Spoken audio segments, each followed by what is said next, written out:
What up, y'all? Happy Friday. Hello. How's it going? Hi, One, Zoom. Hi, one sec. Instagram. So if anyone's joining live on Instagram and wants to join the Zoom, you can go to the link in our bio and click on events and get all signed up there, and you can join the Zoom meeting. Yeah, We can see your faces and hear your voices. it's always a nice thing, right? Right? Faces I and think so. voices. Yeah. Tell that to my students who just keep their cameras off and I'm talking to a block of names and chat profile pics. Morning. Good Good morning. morning. How's it Where is going? everybody calling in from, It's and going. what beverage are you partaking in?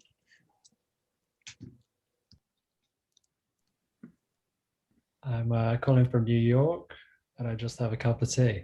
New York with a cup of tea and an accent. Where's your accent from? Originally from London.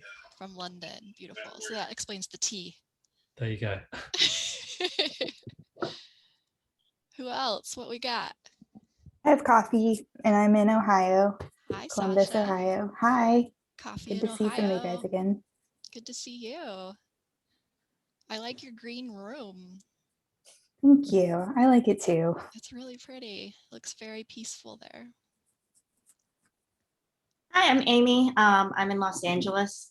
I Hi, also Amy. have coffee. With coffee. Nice. Yeah. Rachel C is drinking tea too.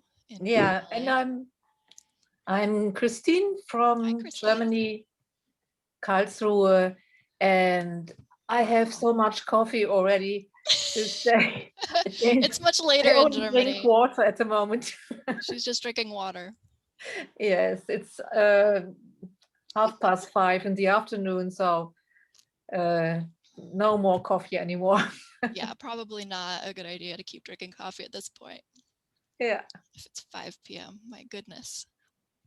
Thanks for joining from Germany. Thanks for joining from all over the place. All right. Shall we get started, Sarah? Yeah, it's good to see some familiar faces, some familiar names. How's everybody been this week? I've been recovering after the party program. Yes, same.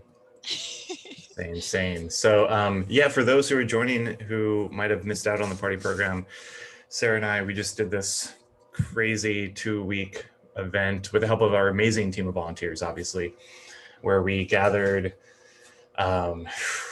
creatives and the movers and shakers and people doing amazing work in and around the climate space, in and around the design space. We covered everything from systems thinking to behavior change to environmental justice to regenerative practices to what else, Sarah? I'm missing probably a ton more. In protest, leadership development. Basically, we want climate designers to, wherever you come from and as far as design goes, if you're architecture, fashion design, product design, UX, UI design, graphic design, whatever, we tried to cover the skills that one would need to be a designer, to keep doing what you do, but do it for the climate. In the words of Ollie Frost, who gave an amazing talk. Do whatever you do best, but just do it for the climate. And so a lot of that involves understanding how people think and how to change behavior, understanding the psychology of messaging and communication, and also your own leadership. So we had some really fabulous leadership sessions, some improv sessions. We learned how to do some yes-anding, which is a very important skill in innovation, like general innovation. I think that's my background from Silicon Valley and software design, is just like how to innovate. But how do you innovate for the climate? You can apply this knowledge to any field, and I think that the best place to apply it is towards making our climate and planet livable for future human, like my own elderly age. That's what I'm concerned about. People put away money for retirement, but what's the point of putting money away for retirement if you're not doing something to make sure that you'll still be able to find edible food and drinkable water in retirement? We're kind of at that point right now, right? So if you're going to put away money towards retirement, you better be doing some climate work too. Yeah. Yeah, the way that I talk about what we're trying to do with climate designers, and more specifically with the content of the sessions, is that we want to build up climate designers. And so the sessions, the stuff that we're wanting to do is the scaffolding around them to build up those designers to take climate action. And so that's why it wasn't your typical design conference. That's why it wasn't your typical climate conference. And it was one of those things too. I was talking to a friend of mine over the weekend about it.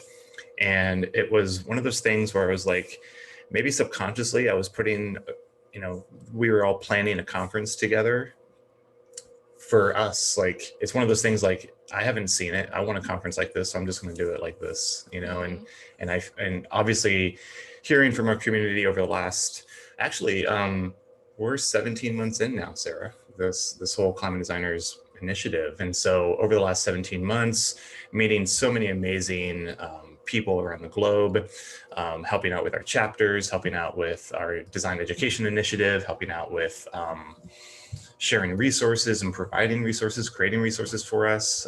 We've definitely been listening to folks. And so again, the topics that we discussed over the session were a reflection of that. And and so speaking of, those sessions are available for those who did miss the party. So if you want to check them out, go to climatedesigners.org/party program. We do have them available on replay. So check it out. You'll see all the sessions, minus the networking sessions, because we couldn't really capture those, but you'll see all the sessions.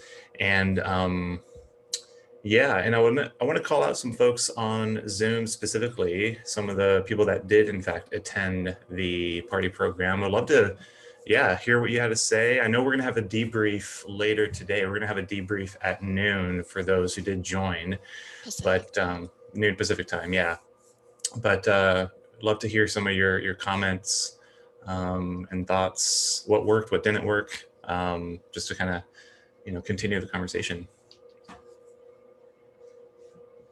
So I'm Don't writing be shy. the URL climatedesigners.org/party program in the chat for anyone who wants to check out those replays, and I will put that in the Instagram chat too. Whoever invented copying and pasting from your phone and your computer was a genius, and I don't know how I got by without that ability. Cynthia. Hey, What's up? how's it going? Good, Oh, how are you? Oh, I didn't mean to be unmuted. I saw that you unmuted, so I was like, hey. Hey. What's up, guys? Are we just sharing? I just joined, so just comments. Yeah, sure. Oh, dope.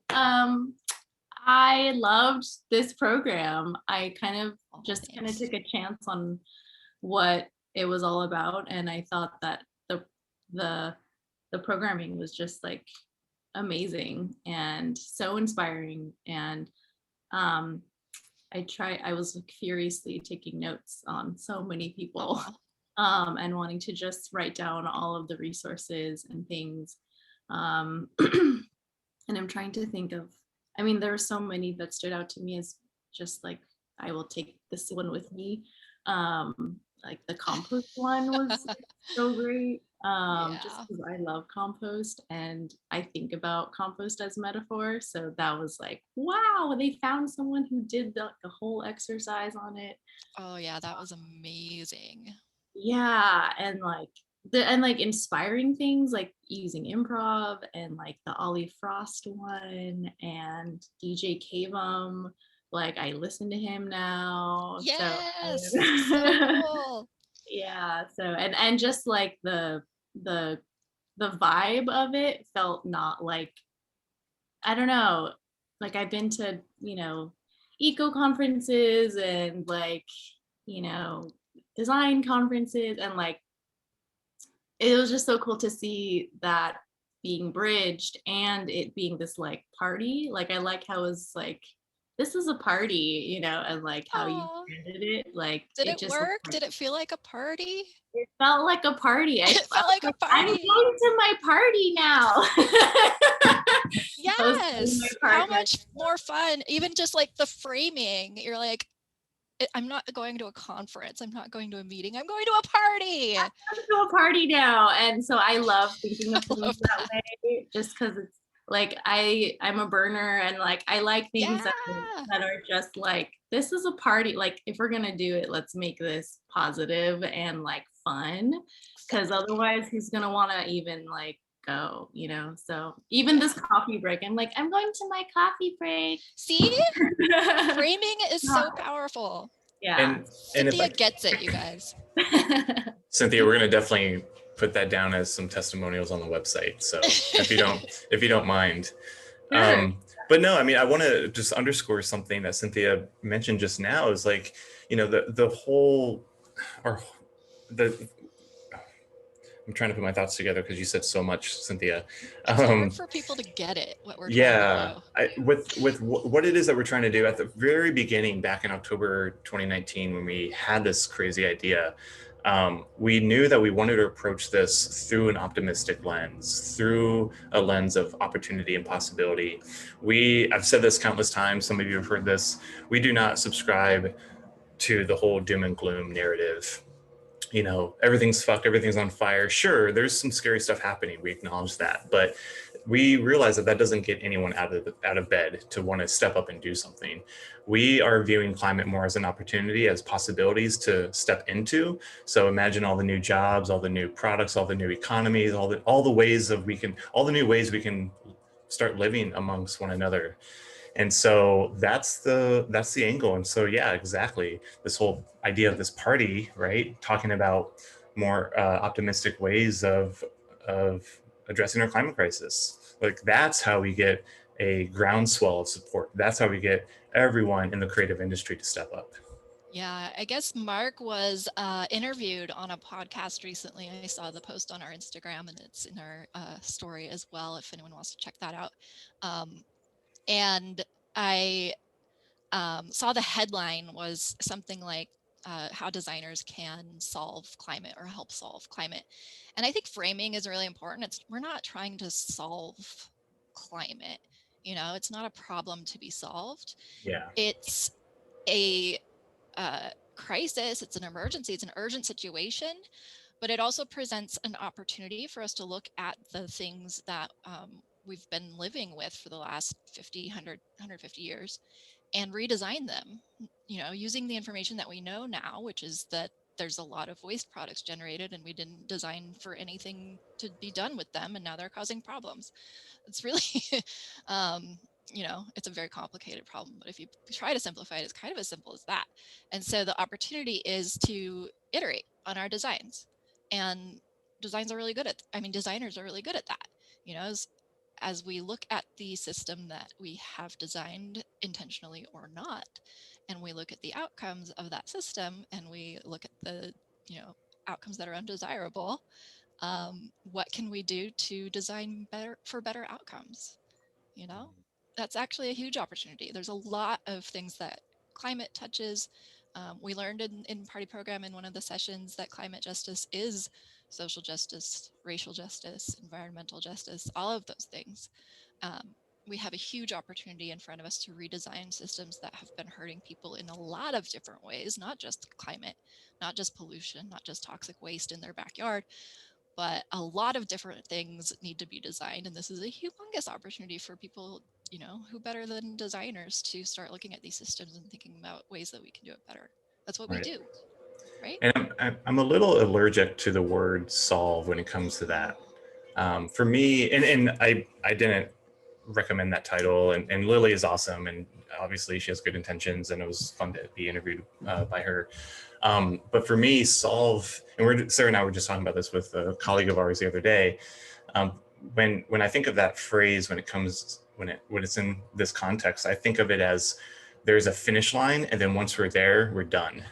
And as we all know, we're never going to solve the climate crisis. Obviously, climate is a thing that changes on its own anyway. We have no control over it. So I think we just have to understand that we are going to continuously live with this ever-changing climate. And because of the fact that if we turn off all of our emissions tomorrow, it's not as if we're out of the woods. Like even if we go 100% renewable, we're going to be dealing with the effects of what has been going on for generations, for many more generations. And so It's more just like adapting or addressing or just kind of living with this changing climate. And again, if we're going to be doing that, then let's find those positive opportunities. Yeah, it's observing what we've done, observing what the impacts have been and which one of those we don't like, and iterating on that. And when we create something new, we're going to do the same thing. We're going to like look at it, see what impacts it has, what things, you know, we're always going to miss things. What do we do wrong? What can we do better? Yada, yada, yada, to infinitum, ad infinitum. Everything's a prototype. That's right. Anyway, anyone else from the party program want to share out? I just want to make a point about that. Yeah. I spoke to a friend who's a climate educator, and she used to work at in the climate department at NASA. And I was trying to get her on a climate science panel, and just proposed a couple of themes. And like I wrote reverse climate change or reverse climate emergency, and I just got slapped and said, "You can't reverse that." No. Like there's no such thing. You cannot, like, there was only two things from the science perspective, is that you can only mitigate and adapt. It's exactly what you guys are saying. And being that I work with kids and, trying to get them to, get excited about being proactive. It's like, oh, not being the hero, but like, changing that narrative. Like that's a good problem to solve. Yeah. I think that there is something about like not necessarily reversing, but restoring. We've worked with the Climate Restoration Foundation, and they have a really inspiring vision about restoring some of the things that have been damaged. We can restore our atmosphere to a better, more livable pollution level. We can restore our oceans to have less acidity and be less toxic. But it's going to take a lot of work to do that. So let's get on it. They have a whole plan for how to do that, which is awesome. So I take issue with the mitigate and adapt thing, because it kind of makes me feel like, okay, so we're stuck with all this trash in the ocean. Like we don't get to clean it up, really. But at the same time, I think, what your point is, there's no reversing what has been done either. The complex systems of nature are such that, the impacts ripple, like the domino effect, and those things can't just be like, burp, burp, burp. You can't put the dominoes back, right? Right. That makes sense. I mean, like restorative, regenerative, renewable, all that kind of stuff. Yeah, nature is endlessly renewable if we can just stop dampening its ability to regenerate itself. If we can just stop being here. No, that's a little bit fascist. Don't go that far. Yeah, that's when we go to space, when we become an interplanetary species. I don't like that narrative either. But the planet's going to restore itself. It's just that the problem is nature's timeline is a lot longer than humanity's timeline. We can easily push ourselves into extinction if we don't hurry up this regenerative timeline process to suit us, which is why I always center it back to, it's about making a livable planet for humans. And I don't mean that I dislike nature. Like, we need nature to live, and we are all living, symbiotically, and nature needs humans to be stewards of it and help it thrive as well. And it's not an it, but whatever. Words are hard. It's really hard to find the language to talk about these big philosophical topics. And I'm glad you mentioned language too, because Paul Hawken from Drawdown, he speaks a lot about that. A number of our sessions during the party program pointed to, really being mindful of the language that we use. So as designers, we not only work with shapes and images and all the other cool things, but we also work with words. And so language does play a huge role in the stuff that we output, whether it's a website, app, billboard, book, etc. So I want to be mindful of time. We have about 10 minutes left. We want to keep you all, but so we ended this crazy thing that we did. I still can't believe we pulled it off, but now what? And so we would love to hear from you all, whether you're on Zoom or Instagram. We would love to hear what you all want to see within the climate designers community, what you want to see on the platform. Sarah and I, we operate through the lens of collaboration and co-creation. We're not trying to be the overseers of this and it's our way or the highway kind of thing. We want to build this out with you all as well. So if you have any suggestions, any ideas, we do have some things that we're cooking up, you know, kind of riding the momentum from the 2-week event. But yeah, if you have any thoughts, any suggestions, you know, if you want to share them out right now, that's fine. If you want to email us, message us, DM us, etc., let us know. So yeah, especially if you went to the party program, like what would you like to see us do next? Would you like to see more things like that? Would you like to see different things instead? Let us know. We're doing this for you. I'll say from my perspective, the party program was a really good introduction to climate designers. Like I had been, you know, interested in learning more, but just going to the conference it just provided such a good overview of what you guys are doing, and then also just different ways that people can be climate designers. You know, there are just so many different opportunities or ways that you can work or things that you can do, that was really eye-opening to me in going to the conference. And I would say that anything that can be done to help educate people or you know, show designers like what is possible, like that's what I want to do coming out of this conference is, you know, talk to people and show my other design friends, like, look, like, you know, we can all do something about this. It doesn't just have to be working for a nonprofit or, you know, designing these very specific companies. Yeah. Yeah, I love that you said that. And I love that you picked up on that. We really tried hard to showcase a lot of different ways that designers are able to do what they do best, but do it for the climate. You know, I think the first thing that comes to people's minds is I have to quit my job and go work for a nonprofit that's doing something in climate. You know, and that's totally an avenue, but it's just one avenue. And a lot of us work for big companies that are already making a huge impact on the climate, a negative one. And if you stay in that company, you know, probably already have earned some influence and power. And so you might be able to influence your boss, and then they might go and talk to their boss, and then they might change, you know, a big corporate practice that they do that might make a huge impact. Or you might ask some questions about the next product you launch that helps them realize that it's really actually not a good idea to launch that product, or maybe they incorporate some of this regenerative stuff into the supply chain or whatever they do, you know. So it can really be small things from right where you are, but when you look at things with a climate first lens, you can make a huge impact without impacting your own career and livelihood, right? There's a lot of different things you can do. I think another thing that people often think about if they're a graphic designer or type designer, they're like, I'm going to make a font for protest. It's like, okay, we have a lot of protest fonts and nothing's changed. So what actually makes an impact? That reminds, oh, sorry. Oh, go ahead, Sasha. There was a quote, I don't know if anyone else is familiar with Robin Canner. She's